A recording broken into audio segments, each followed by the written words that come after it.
ये आकाशवाणी है। कोविड-19 विशेष कार्यक्रम के अंतर्गत प्रस्तुत है कोरोना वायरस संक्रमण की वर्तमान स्थिति पर चर्चा, जिसे प्रस्तुत कर रहे हैं आकाशवाणी संवाददाता आनंद श्रीवास्तव। इस कार्यक्रम में आमंत्रित स्वास्थ्य विशेषज्ञ हैं डॉक्टर A.K. वार्ष्णेय। नमस्कार। कोरोना वायरस के खिलाफ संघर्ष धीरे धीरे बहुत लंबा होता जा रहा है। जब कोई लड़ाई लंबी हो जाती है तो संयम और संकल्प की सबसे बड़ी परीक्षा होती है। ये दौर भी कुछ ऐसा ही है। कोविड जांच की संख्या बढ़ रही है, स्वस्थ होने की दर भी बेहतर होती जा रही है, लेकिन इन सब के बीच कोरोना का खतरा अब भी पहले जैसा ही बना हुआ है। कोरोना वैक्सीन के इंतजार में लगी दुनिया के पास इस समय सिर्फ सावधानी ही बचाव है।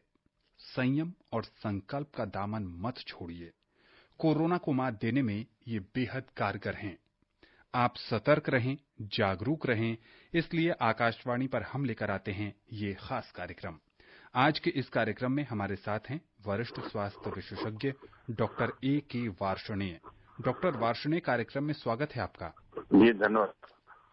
इससे पहले कि डॉक्टर साहब के साथ हम चर्चा शुरू करें, हम अपने श्रोताओं को बता देना चाहते हैं कि अगर वो भी इस कार्यक्रम से जुड़ना चाहते हैं तो हमें फोन कर सकते हैं। हमारा फोन नंबर है 011-2331-4444। हमारा टोल फ्री नंबर है 1800-115767। डॉक्टर वार्ष्णेय, जब से ये नोवेल कोरोना वायरस की शुरुआत हुई है तब से नए नए शोध इस पर आ रहे हैं। इसके दो तरह के मरीज भी सामने आए, एक जिनमें लक्षण देखने को मिल रहे हैं और दूसरे वो जिनमें कोई लक्षण नहीं है। अब ये दावा किया जा रहा है कि जो एसिम्प्टोमेटिक मरीज हैं उन्हें ज्यादा खतरा है। बताएं कैसे? देखिए, बिल्कुल ठीक है जी। ऐसा तो नहीं है कि ये सिम्प्टोमेटिक में खतरा बहुत ज्यादा है सिम्प्टोमेटिक के मुकाबले, लेकिन हाँ, उनमें भी खतरा है, क्योंकि ऐसा काफी देखा गया कि बहुत से पेशेंट ये सिम्प्टोमेटिक कैसे पता लगा, क्योंकि उनमें लक्षण नहीं थे, लेकिन जब हमने उनमें एंटीबॉडी टेस्ट किए तो वो एंटीबॉडी पॉजिटिव आई उस कोरोना वायरस के अगेंस्ट। इससे ये पता लगा कि उनको कभी न कभी तो इन्फेक्शन हुआ है। लेकिन जब उनसे पूछा गया कि भाई आपको कभी कोई सिम्टम हुआ है, कोई बुखार हुआ, खांसी हुआ जो कोरोना के सिम्टम है या कोई है, तो उन्होंने उसको डिनाई किया कि नहीं, ये सिम्टम नहीं। तो इस तरीके से ये एस्टिमेट किया गया ऑल ओवर द वर्ल्ड कि लगभग 30 से 40% व्यक्ति ऐसे हैं जो एसिम्प्टोमेटिक हो सकते हैं। अब इन एसिम्प्टोमेटिक में जो वायरस है वो एक्चुअली में रहता है, लेकिन उसकी शायद जो नंबर है वो कम होता है और ये कई बार उतनी ज्यादा इन्फेक्टिविटी नहीं कर रहा, तो पेशेंट तो ठीक रहता है, लेकिन वो इन्फेक्शन दूसरों को फैला सकता है, क्योंकि एसिम्प्टोमेटिक पेशेंट को ये नहीं पता कि मेरे को बीमारी है, तो वो अपने को नॉर्मल समझता है और उसके आसपास जो व्यक्ति हैं वो भी अपने को नॉर्मल समझते हैं। तो उससे कई बार वो जो जरूरी सावधानियां हैं जो हम बार बार कहते हैं कि मास्क लगाइए या जो है फिजिकल डिस्टेंस रखिए, वो शायद उसमें जरूरी नहीं समझते और ये इन्फेक्शन इसीलिए एक से दूसरे व्यक्ति में फैलता चला जा रहा है। जहाँ ये भी देखा गया कई बार कि जो व्यक्ति बाद में जैसे कुछ आए या कुछ व्यक्ति कंप्लेंट करते हुए कि हमको अब सांस की परेशानी हो रही है या कोई खांसी, ये बाद में दिक्कत आ रही है और फिर ये देखा गया कि उनमें कोरोना की एंटीबॉडी पॉजिटिव थी और बाद में उनके जब लंग्स के एक्सरे वगैरह किए गए तो उनमें भी जो है वो लंग्स के एक्सरे में चेंजेज आया, ये जो लंग्स के पल्मोनरी फंक्शन टेस्ट थे वो इनके डिक्रीज पाए गए। तो इसलिए ये देखा गया कि ये सिम्प्टोमेटिक मरीज में भी वायरस जो है लंग्स में डैमेज कर सकता है। जी डॉक्टर वार्ष्णेय, कई सारी दवाइयों का परीक्षण भी किया जा रहा है। अब एक नई दवा का नाम सामने आ रहा है, एविप्टाडिल। क्या है ये?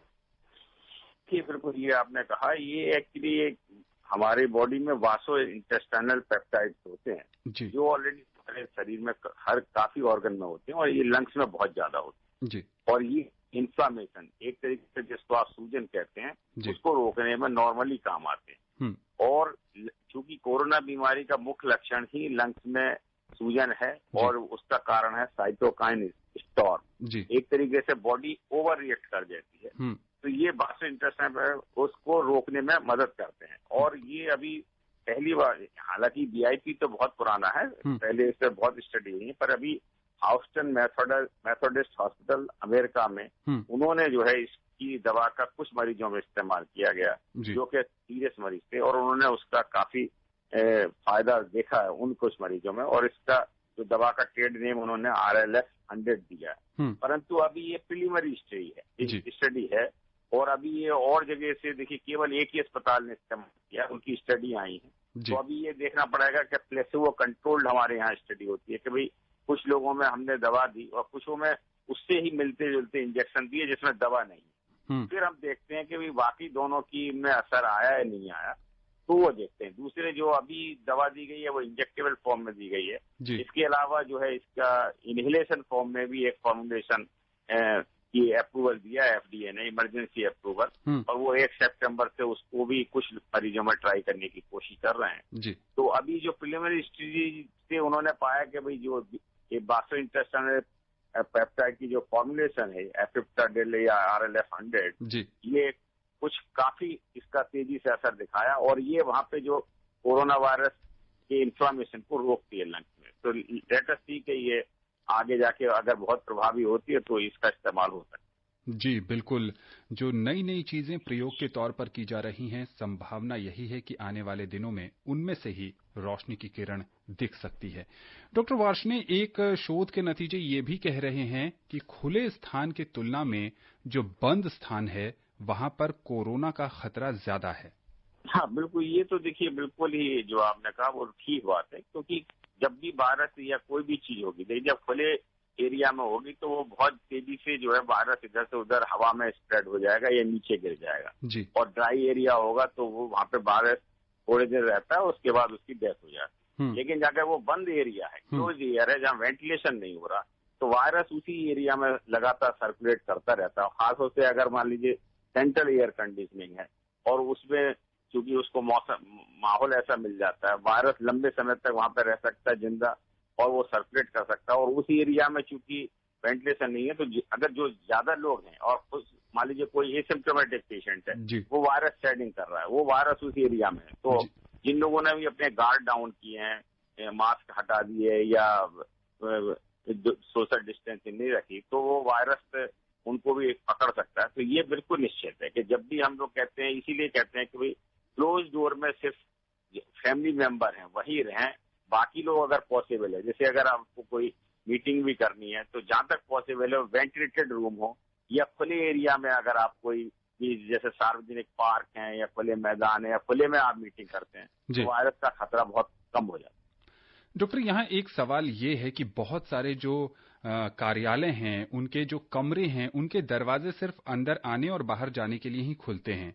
ऐसे में उनके लिए आप क्या बताएंगे, क्या सावधानी वहां बरती जाए? हाँ देखिए, ये बिल्कुल जो देखिए पहले चूंकि ये नोवेल कोरोना वायरस आया और इस तरीके की परिस्थिति तो कभी आई नहीं जी, तो इसलिए जितना भी है बहुत सी जगह सेंट्रल एयर कंडीशनिंग है जी, या एयर कंडीशन को बनाने के लिए दरवाजे इस तरीके से रखे गए कि भाई वो एयर टाइट रहें और खुले नहीं। परंतु अब चूंकि ये नई चीज आई है तो कोशिश यही करें कि अगर वेंटिलेशन पॉसिबल है, दरवाजे मान लीजिए जैसे उनमें डोर क्लोजर लगे हुए हैं तो उनको आप या तो हटा सकते हैं या दरवाजे को, डोर क्लोजर को रोकने के लिए करें जिससे कि वो दरवाजा खुला रहे, वेंटिलेशन बना रहे। इसके अलावा अगर और कुछ नहीं हो सकता तो अगर कहीं एग्जॉस्ट लगा हुआ है तो उस एग्जॉस्ट को चला दें, और जिससे क्या होता है कि वो जो एयर उस कमरे की है वो उस एग्जॉस्ट की तरह सर्कुलेट करती रहे, तो एटलीस्ट एयर एक्सचेंज होता रहेगा एक तरीके से। जी, तो हाँ, तो ये कुछ सावधानियां। तीसरे सेंट्रल एयर कंडीशनिंग की बात है। सेंट्रल एयर कंडीशनिंग में देखिए पहले बार बहुत सी जगह जो है HEPA फिल्टर्स होते हैं जो कि उसको वायरस वगैरह को रोक लेते हैं, या एयर एक्सचेंजर लगे होते हैं जो नए सेंट्रल एयर कंडीशनर का मेथड है, तो उससे तो वायरस रोकने में काफी मदद मिलती है। परंतु जो पुराना एयर कंडीशनिंग सिस्टम है जिनमें HEPA फिल्टर्स नहीं है या एयर एक्सचेंजर नहीं है, उनमें वो खतरा ज्यादा है, और ऐसी जगह फिर हम लोगों ने यही कहा कि भाई वो सेंट्रल एसी ना चला। जी बिल्कुल। हिमाचल प्रदेश से मोती सिंह जी जुड़ चुके हैं। मोती जी, कार्यक्रम में स्वागत है आपका। नमस्कार डॉक्टर साहब। नमस्कार जी। जनाब, तो जैसे मतलब अभी मतलब 2-3-6 महीने हो गए कोरोना के सोशल डिस्टेंसिंग में। अभी जब भी हम बाहर निकलते हैं ना, जब भी गांव में भी और बाजार में भी जाते हैं कभी, तो सोशल डिस्टेंसिंग को तो नाम मात्र के रखते हैं, तो जैसे मास्क वगैरह इसको भी नाम मात्र का रखते हैं। और ये तो लोगों की खुद की कमियां बोलते हैं भी कोरोना वायरस की, और सरकार के लिए भी मुसीबत कर रहे, खड़ी अपने लिए भी कर रहे। देखिए बिल्कुल ये आपने जो चिंता बताई है बहुत ही जायज चिंता है, क्योंकि हम लोग खुद देख रहे हैं। देखिए जैसे सब कुछ होने के बावजूद भी नंबर हमारे देश में भी अब लगातार बढ़ता चला जा रहा है। केस जो है 50-60 हजार पर डे आ रहे हैं, और ये केस धीरे धीरे करके जो पहले मेट्रोपॉलिटन सिटी थे अब उनसे जो है अर्बन, सेमी अर्बन और रूरल की तरफ जा रहा है। क्योंकि रीजन क्या है कि बहुत सी जगह लोग आज समझ रहे हैं कि ये बहुत मामूली बीमारी है, इससे कोई डरने की बात नहीं है। और बिल्कुल जैसे इन्होंने कहा कि वो एहतियात का नहीं पालन कर रहे, या तो वो डिस्टेंस भी नहीं रखते, मास्क को भी प्रॉपर तरीके से नहीं लगाते। बहुत सी बार हम लोगों ने देखा कि वो मास्क लगा लिया लेकिन वो मुंह और नाक जहाँ से कि वायरस निकलता है उसको ना ढक के अपनी सिर्फ जो है ठोड़ी पे या गर्दन पे लटका हुआ है। और जब बात करते हैं, ये आपने टेलीविजन में बड़ा कॉमन सीन देखा होगा, जब वो किसी से बात करते हैं तो शायद उनको ये फील होता है कि अगर हम नाक और मुंह ढकेंगे तो हम प्रॉपर बात नहीं कर पाएंगे। तो वैसे नाक मुंह पे मास्क लगाए हुए हैं, लेकिन जब वो किसी से बात करते हैं तो वो मास्क वहां से हटा लेते हैं। ये बहुत ही अनुचित है, क्योंकि अगर आप देखिए गार्ड आप हटाएंगे तो वो वायरस तो देखिए उस समय फैल जाएगा। जब आप मुंह से बात करते हैं तो आपके मुंह से जो छोटी छोटी बूंदें निकलती हैं, या आप उस समय खांसते हैं और अगर आपको इन्फेक्शन है और दूरी भी नहीं रखिए तो आप दूसरे को इन्फेक्शन जरूर दे देंगे। और यही कारण है कि हमारे देश में रिकवरी रेट बहुत अच्छी बात है, लेकिन फिर भी अब हम देख रहे हैं कि मेट्रोपॉलिटन में तो इन्फेक्शन कम होता जा रहा है। जैसे हम दिल्ली में देखते हैं कि नए केस कम आ रहे हैं, बॉम्बे वगैरह में भी कैसे, लेकिन जो और एरिया है अब उनमें केस बढ़ते चले जा रहे हैं। और चूंकि हमारा देखिए बहुत बड़ा देश है, ग्रामीण पॉपुलेशन भी बहुत ज्यादा है, और यही एक चिंता है कि अगर ये डिस्ट्रिक्ट लेवल पे या छोटे रूरल लेवल पे ये वायरस फैल गया तो फिर बहुत ज्यादा जो है ये पेशेंट प्रभावित हो सकते हैं, और वहां पे हो सकता है मेडिकल फैसिलिटीज भी हमें उतनी ज्यादा ना मिल पाए। तो इसलिए बार बार देखिए हम सब डॉक्टर, सरकार, सारे मीडिया के थ्रू हर एक को यही एडवाइस कर रहे हैं कि आप इस बीमारी को बिल्कुल हल्के में ना लें। जब भी आप घर से बाहर निकलें प्रॉपर तरीके से मास्क लगा के रखें, अपने नाक और मुंह को ढक के रखें, जहां तक पॉसिबल हो वो 3 से लेकर 6 फीट की दूरी बना के रखें दूसरे से, जब तक कि ये बीमारी पूरी तरीके से नहीं चली जाती, जब तक कि इसके लिए कोई इफेक्टिव वैक्सीन नहीं आ जाती या कोई ऐसी एंटीवायरल दवा नहीं आ जाती जो वायरस को किल कर सके। बिल्कुल तो इसके बार बार एक ही चीज है कि सावधानी हटी और दुर्घटना घटी, तो हमें अपनी सावधानियों को कम नहीं करना है। और लगातार देखिए हर माध्यम से, रेडियो, टेलीविजन, हर माध्यम से हम लोग बार बार यही मैसेज सबको दे रहा है, अखबार, प्रिंट मीडिया सबसे, कि भाई बिल्कुल इसमें अभी और गार्ड अपने नहीं हटाने, सावधानी नहीं हटानी। और हमारे माननीय प्रधानमंत्री जी जहां भी मौका मिलता है हर जगह से यही संदेश देते हैं कि भाई इस बीमारी से बिल्कुल बहुत डरने की जरूरत है, इसको लाइटली मत लीजिए, नहीं तो आप परेशानी में आ जाएंगे। महाराष्ट्र के यावतमल से अरुण जी जुड़ चुके हैं। अरुण जी, कार्यक्रम में स्वागत है आपका। हाँ सर जी, मेरा एक सवाल था, जैसे रिकवरी रेट बढ़ रहा है रोज जी, जैसे न्यू हाइट्स चल रही है, वैसे पेशेंट भी न्यू हाइट जा रहे हैं 50, 60, 65, इसके पीछे क्या कारण है? क्या कारण है कि मरीजों की संख्या लगातार बढ़ती जा रही है? वही चीज मैंने बताया ना कि जो हम यही कह रहे हैं कि जो मरीज जो है वो लोग जो हमारी इतनी बहुत बड़ी पॉपुलेशन, जैसे हम अभी भी पहली होता है, और वो लोग सावधानियां नहीं बरत रहे जो ना, और चूंकि अब हमने लॉकडाउन धीरे धीरे खोलते चल, जब अनलॉक की तरफ जा रहे हैं तो रोज आप देखते हैं कि कुछ ना कुछ चीजें हमारी खुलती चली जा रही। जैसे जब हमारा कंप्लीट लॉकडाउन था उसके बाद हमने फिर मार्केट खोले, लोकल मार्केट खोले, सब्जी मंडी खोली, दुकानें खोली, अब बात चल रही है कि भाई जिम भी खोले जाएंगे, योगा सेंटर भी खोले जाएंगे। तो जैसे जैसे हम खोलेंगे लोग और ज्यादा बाहर सड़कों पे आएंगे और ज्यादा एक दूसरे से मिलेंगे। और अगर वो गार्ड नहीं करते, अगर वो अपने को सुरक्षा की सारे साधन नहीं अपनाते तो इन्फेक्शन फैलने का डर है, और ये डर बहुत वाजिब है। और ये हम देख रहे हैं कि जैसे जैसे हम अनलॉक कर रहे हैं वैसे वैसे नंबर बढ़ता चला जा रहा है। तो ये एक चिंता का विषय है, इसलिए बार बार जागरूक सबको यही कर रहे हैं कि देखिए अनलॉक करना क्यों जरूरी है, क्योंकि आपको व्यावसायिक गतिविधि भी बहुत जरूरी है। अगर हम सारा बंद करके बैठे रहेंगे तो फिर उसका इकोनॉमिक लॉस बहुत ज्यादा होता है, और इतना बड़े देश में वो कहना हर एक के लिए मुश्किल होता है। इसलिए पूरे संसार में हर कंट्री धीरे धीरे अनलॉक कर रहा है, लेकिन ज्यादातर लगे जो है सुरक्षा के मानक जो होते हैं, क्या मास्क लगाना या दूरियां, वो फॉलो कर रहे हैं। अनफॉर्चुनेटली हमारा देश बहुत बड़ा है, बहुत सी पॉपुलेशन जो है वो उतनी ज्यादा जागरूक नहीं है या इंटेलिजेंट नहीं है या उस बीमारी को बहुत सीरियसली नहीं ले रही और उसकी वजह से नंबर बढ़ते चले जा रहे हैं। जहां तक इनका कहने का सवाल है कि रिकवरी रेट, वो मैं फिर से कह रहा हूं कि लगभग जो है 97 से 98% पेशेंट रिकवर कर जाएंगे। केवल 2 से 3% की जो है मृत्यु दर पाई गई है। तो इसलिए देर सबेर जो है जो भी पेशेंट पहले से इन्फेक्टेड होते चले जा रहे हैं वो उसमें से आप ये मान के चलिए कि 97 से 98% लोग रिकवर कर जाएंगे। बिल्कुल ठीक। गुजरात के खेड़ा से मुकेश जी हैं। मुकेश जी, कार्यक्रम में स्वागत है आपका। हेलो जी, पूछिए, क्या जानना चाहते हैं आप? नमस्कार सर। नमस्ते जी नमस्कार। मेरा सबसे पहला सवाल तो ये है कि जैसे ये नॉर्मली जो फीवर होता है, सर्दी जुकाम बुखार, उसमें और ये आपका जो कोरोना का इफेक्ट होता है, सर्दी जुकाम बुखार जो इसके लक्षण बताते हैं जी, उसमें क्या डिफरेंस है जी। दूसरा मैं ये जानना, ये मेरा एक एडवाइस ये है कि जैसे मार्केट को शॉर्ट टाइम के लिए खोलते हैं या लॉकडाउन करते हैं या 2 घंटे के लिए 4 घंटे खोलते हैं, तो उस पीरियड में जो भी एरिया का जो ग्राहक है, पैसेंजर मतलब जो भी आदमी है, सब लोग पब्लिक एक साथ में मार्केट में जाता है खरीदने के लिए जी, तो सोशल डिस्टेंसिंग नहीं रह पाता है। अब मेरा ये है कि अगर मान लो मार्केट सुबह से शाम तक खोला जाए जी, और जो रेजिडेंस एरिया है या कंटेनमेंट एरिया है उसको अगर टाइम से खोला जाए तो उसमें सोशल डिस्टेंसिंग होने के रहने के चांस होते हैं सर। जी हाँ, नहीं देखिए, बिल्कुल जो आपने ये कहा कि इसीलिए अब समय भी गवर्नमेंट धीरे धीरे बढ़ा रही है। जो मार्केट की एक्टिविटी है वो भी अब लंबे समय तक खुल रही है। पहले तो कम समय तक हो रहा था, धीरे धीरे करके इसी वजह से गतिविधियां बढ़ाई जा रही हैं। पर यही होता है कि देखिए हमें जागरूक देखना। अगर आप मार्केट में कहीं जाते भी हैं तो कोशिश ये करिए कि आप के सामने जो भी आ रहा है आप खुद मास्क पहनिए, उदाहरण दीजिए। और दूसरे अगर दुकानदारों को भी ये देखना चाहिए कि भाई एक एक करके ग्राहक को लें और हर ग्राहक जो है वो अपने बीच में कम से कम अगर 3 फीट की भी दूरी बनाता है तो बार बार सबका नंबर आएगा। जो शहरों में तो देखिए काफी हद तक मार्केटिंग डिजिटल मार्केटिंग हो जाती है या ऑनलाइन हो जाती है, यहाँ पे कि वो अपना ऑनलाइन ऑर्डर कर देते हैं और डिजिटल पेमेंट भी कर देते हैं और उनके घर पे डिलीवरी हो जाती है। परंतु छोटी जगह पे या अभी गांव वगैरह में लोग इतने डिजिटल चीजों से इतने जागरूक नहीं है या उनको इतनी समझ नहीं आती, तो वो वहां मार्केट में जाते हैं।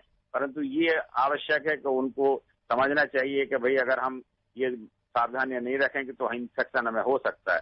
जहां तक सवाल है कि नॉर्मल खांसी जुकाम है या कोरोना, ये डिफिकल्ट है, बहुत ज्यादा मुश्किल है, क्योंकि लगभग कोरोना में भी देखिए तेज बुखार आता है, खांसी हो सकती है और जो जैसे वायरल फीवर के जो लक्षण होते हैं, सर दर्द, सिर दर्द, दस्त होना या बस, और बाकी में होता है। जनरली ये होता है कि जो साधारण फ्लू होता है वो 5 से 7 दिन में अपने आप ही ठीक हो जाता है। कोरोना में कुछ पेशेंटों में 10-15% पेशेंटों में लंग्स में इन्फेक्शन हो जाता है और वहां निमोनिया बन जाता है और ऐसे पेशेंट को जब फिर ऑक्सीजन की जरूरत पड़ती है या कई बार उनको वेंटिलेटर पे जाना पड़ता है और दुर्भाग्य से ऐसे लोगों में ही 2 से 3% लोगों की मृत्यु हो जाती है। और ये देखा गया कि जो बुजुर्ग लोग हैं, जो 60-65 साल से ऊपर के हैं, जिनको डायबिटीज, हार्ट बीमारी, kidney, lungs, liver, asthma, COPD या HIV की बीमारी है या जो किसी तरीके की इम्यून सप्रेसेंट दवाएं जैसे स्टेरॉइड्स हैं या कुछ और इम्यून दवाएं, सप्रेसेंट दवाएं होते हैं, वो ले रहे हैं, ये लोगों में अगर वो कोरोना का इन्फेक्शन होता है तो इनमें निमोनिया होने का या रेस्पिरेटरी फेल होने का खतरा बहुत ज्यादा रहता है। तो इसीलिए हम बार बार कहते हैं कि ऐसी बीमारियों के मरीज और जो बड़ी उम्र के मरीज हैं वो अगर जरूरी नहीं है तो अपने को सावधानी से अपने घर के भीतर ही रखें और बाहर ना निकलें, क्योंकि यंग एज में अगर इन्फेक्शन हो रहा है तो मोस्टली उनमें रिकवरी रेट 90% से ज्यादा है। पंजाब के जालंधर से पॉल जी जुड़ चुके हैं। पॉल जी, कार्यक्रम में स्वागत है आपका। सर नमस्कार जी, मैं डॉक्टर साहब को भी मेरा नमस्कार। नमस्ते। जी नमस्कार। सर मेरा ये क्वेश्चन है कि बाजार से हम दही लाते हैं थैली वाला या लूज लाते हैं, तो उसको क्या प्रिकॉशन करना चाहिए? और जो फ्रूट वगैरह लेके आते हैं, सब्जी को तो चलो वॉश कर लेते हैं, दूध में लगा लेते हैं, या पक जाती है तो हट जाता है, ये फ्रूट वगैरह या लूज दही में क्या प्रिकॉशन लेना चाहिए? बाजार से दूध की थैलियां लाते हैं, उसका कैसे उपयोग करें और फल का सेवन करने से पहले क्या सावधानी बरतें? बिल्कुल, देखिए जो बाहर से आप फ्रूट की थैली या दूध की थैली वगैरह लाते हैं उसको अच्छी तरीके से वॉश कर सकते हैं साधारण पानी में भी कर सकते हैं, अगर गर्म पानी है तो उसमें भी वॉश कर सकते हैं। और फिर वॉश करने के बाद अपने हाथों को अच्छी तरीके से वॉश करें, क्योंकि उसको वॉश कर लिया उसके बाद वो हाथ जो है गंदे आपके हो सकते हैं, तो उनको अच्छी तरीके से साबुन से वॉश करें। उसके बाद ही अपना नाक, मुंह या आंख छुएं। अगर देखिए कोई वायरस किसी चीज पे लगा भी है तो भी वो वायरस आपके शरीर में नहीं जा सकता, क्योंकि वायरस जाने का रास्ता केवल आपका नाक, मुंह और आंख है। तो उस पे अपने हाथ ना लगाएं। जहां तक सब्जियों का सवाल है, उनको आप लाके अच्छी तरीके से धो सकते हैं, आप पानी में भी डाल सकते हैं, उसमें थोड़ा सा खाने का सोडा डाल सकते हैं सब्जी में, पानी में, उससे अगर कोई वायरस होता है तो वो मर जाता है। या फलों वगैरह को भी अच्छी तरीके से धोकर और सुखा के जो है, जो अच्छे साबुत फल होते हैं जिनमें छिलका होता है उनको अच्छी तरीके से धो के खा लें। जो वैसे फल होते हैं तो उनको भी अच्छी तरीके से वॉश करके। और अभी देखिए जितनी भी जगह से ये मतलब इतनी इस बीमारी पे करीब 5-6 महीने से रिसर्च हो रही है, हम लोगों ने ये देखा है कि किसी भी खाने की वस्तु से, चाहे वो फल हो, दूध, सब्जियां हो या वेज फूड हो या नॉन वेज, किसी से भी अभी कहीं पे भी इन्फेक्शन की रिपोर्ट नहीं आई है कि इसके खाने से किसी चीज से इन्फेक्शन हुआ। इन्फेक्शन अभी हमेशा जो है ड्रॉपलेट इन्फेक्शन होता है। ड्रॉपलेट का मतलब है कि जो एक बीमार व्यक्ति है जब वो खांसता है, छींकता है, थूकता है या बहुत तेज बात करता है या हंसता है और उसके मुंह से वो जो छोटी छोटी बूंदें निकलती हैं उसमें वायरस होता है। अगर उसने मास्क नहीं लगाया हुआ तो वो वायरस हवा में आ जाता है। अगर दूसरे व्यक्ति ने भी मास्क नहीं लगाया और वो उसके 2-3 फीट की दूरी पर है तो जब वो उस हवा में सांस लेता है तो वो वायरस उसके शरीर में चला जाता है। तो अभी तक सिर्फ वायरस फैलने का यही तरीका पाया गया। हरियाणा के सिरसा से पप्पू राम जी हैं। पप्पू जी, कार्यक्रम में स्वागत है आपका। राम राम जी। राम राम। राम राम जी। राम राम। डॉक्टर साहब को भी राम राम जी। राम राम। डॉक्टर साहब 2 प्रश्न है आपसे। जी जी। एक तो डॉक्टर साहब आप मुझे बताओ, जो एंटीबॉडीज बनती है जो कोरोना वायरस जिसके हो जाता है जी, ये एंटीबॉडी होता क्या है, इसके बारे में पूछना था। एक सवाल हो रहा है मेरा। जी। हाँ जी। ये सर जी जो कोरोना वायरस है सर जी, ये कई बताती हैं कि जानवरों में फैल रहा है, क्या ये सही बात है सर जी? सबसे पहले एंटीबॉडीज क्या होती है? देखिए दूसरा सवाल जो कि बहुत आसान है कि ये जानवरों में नहीं फैल रहा और ना ही आपसे जानवरों में जा रहा है, ना जानवरों से आपको आ रहा है। ये बिल्कुल सिंपल सवाल है, इसकी बिल्कुल करना चाहिए। जहां तक एंटीबॉडी का सवाल है, देखिए जब भी कोई चीज हमारे शरीर में जाती है, चाहे वो वायरस हो, चाहे बैक्टीरिया, कोई भी इन्फेक्ट है, उसको हम एंटीजन बोलते हैं। और इस एंटीजन को लड़ने के लिए जो हमारी बॉडी है वो फाइट करती है और वो एंटीबॉडी बनाती है। और ज्यादातर ये एंटीबॉडी जो है 7 से लेकर 15 दिन के बीच में बनती है। जो 2 तरीके की एंटीबॉडी होती है, एक IgM एंटीबॉडी होती है जो तुरंत बन जाती है लगभग 7 से 10 दिन के बीच। उसके बाद लॉन्ग टर्म एंटीबॉडी होती है जो IgG एंटीबॉडी होती है जो 2 हफ्ते से बनती है और कई बार जो है वो लंबे समय तक शरीर में रहती है। परंतु इस वायरस में ये देखा गया कि बहुत सी बार वो एंटीबॉडी बनी लेकिन 2 से लेकर 3 महीने के बीच में वो गायब भी हो गई। तो ये एंटीबॉडी जो बनती है ये हमारे शरीर की प्रतिरोधक क्षमता होती है और लेकिन इसका वेरिएशन होता है। कई बार एंटीबॉडी किसी चीज के लिए ऐसी बनती है जो लाइफ लॉन्ग भी उससे बचाव रखती है हमारे को इन्फेक्शन से, कुछ में कुछ साल तक रखती है, कुछ में कुछ महीने तक रखती है। अभी जो नया कोरोना वायरस है इसमें अभी पूरी रिसर्च नहीं हुई है लेकिन कई जगह कितने दिनों तक ये काम करेगी। परंतु कुछ लोगों में ये देखा गया कि एंटीबॉडी जब पहले बनी उनकी, जब बाद में 2-3 महीने बाद देखा गया तो वो एंटीबॉडी गायब हो गई। तो शायद ये लंबे समय तक हमें जो है वो उस सुरक्षा ना दे सके। बिल्कुल। महाराष्ट्र के ठाणे से लक्ष्मण जी हैं। लक्ष्मण जी, कार्यक्रम में स्वागत है आपका। हाँ नमस्ते सर। नमस्ते। मैं तो पहले पंतप्रधान जी मोदी का बहुत आभार व्यक्त करता हूँ। उसने बहुत जल्दी लॉकडाउन किया और बहुत लोगों को बचाया, बहुत प्राण बचाया। वैसे तो भारत पीछे है मगर मुझे ये सवाल पूछना है कि गर्म पानी पीने से कुछ घातक है या फिर फायदा है और खाने में ज्यादातर कौन सी चीज इस्तेमाल करना चाहिए, ठंडा या गर्म? गर्म पानी का इस्तेमाल क्या कोरोना से बचाव में सक्षम है? देखिए जो कोरोना का वायरस, जब वो जो कोरोना का वायरस अगर मर सकता है तो उसको लिए 60 डिग्री के ऊपर सेल्सियस टेम्परेचर चाहिए। तो कोई भी चीज हम पानी की हो या कोई भी चीज है वो उतना टेम्परेचर हम नहीं ले जा सकते 60 डिग्री सेल्सियस। इसलिए वायरस इस तरीके से तो नहीं मरेगा कि हमने गर्म पानी पी लिया या कोई चीज पी ली। हाँ ये जरूर है कि अगर आप गर्म पानी पीते हैं तो जो स्टीम बनती है या स्टीम लेते हैं तो उसमें जो जमा हुआ कोई बलगम वगैरह होता है जो वो लिक्विफाई हो जाता है और उसको निकालने में मदद करती है। ये पीने का सवाल है, जो भी आपको अपना सादा पानी या गर्म पानी या जैसा भी आपको अच्छा लग रहा है वो आप पी सकते हैं। खाने की वस्तुओं का सवाल है तो हम ये कहते हैं सब चीज खा सकते हैं, लेकिन कुछ चीजें जो है हमारे शरीर की प्रतिरोधक क्षमता बढ़ाती हैं। जैसे कि जो ऐसे फल जिनमें विटामिन सी होता है, जैसे आंवला है, नींबू है, मौसमी है और नारंगी है, या इस तरीके संतरा है जिनमें विटामिन सी की होता है, अमरूद है, तो ऐसे फल खाएं विटामिन सी वाले। हरी सब्जियां वगैरह होती हैं जिनमें के हमारे विटामिन होते हैं, मिनरल्स होते हैं, उस चीजों का हम सेवन करें।